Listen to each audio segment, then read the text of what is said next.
बुल्ढाना जिले में बारिश ने जोर पकड़ा है। मूसलाधार बारिश से जहां उमस से परेशान लोगों को राहत मिली है, वहीं फसलों को काफी नुकसान हुआ है। कांग्रेस प्रदेश सचिव जयश्री शेलके ने किसानों के खेतों में जाकर नुकसान का जायजा लिया और सरकार से तत्काल सहायता प्रदान करने की मांग की। बुल्ढाना जिले में कई जगहों पर बारिश शुरू हो गई है, जिससे कटाई पर आई हुई फसल का बड़े पैमाने पर नुकसान हो रहा है।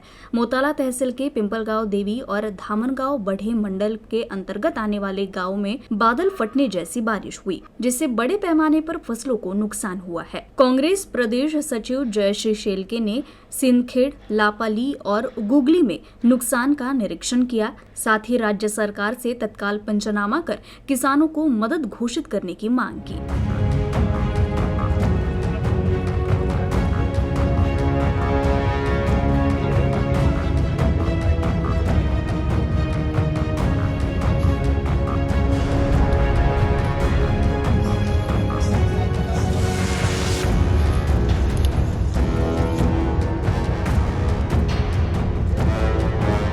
बडे आणि पिंपळगाव देवी मंडळामध्ये मोताळा तालुक्यामध्ये काल रात्री खूप मोठ्या प्रमाणात ढगफुटी सदृश्य पाऊस झाला आणि त्यामध्ये या दोन्ही मंडळामध्ये असलेली जी काही गावं आहेत त्यामध्ये मोठ्या प्रमाणात शेतीचं नुकसान झालंय। सिंदखेड या गावाच्या मध्ये आपण हे शेतीचं नुकसान झालेलं पाहतोय।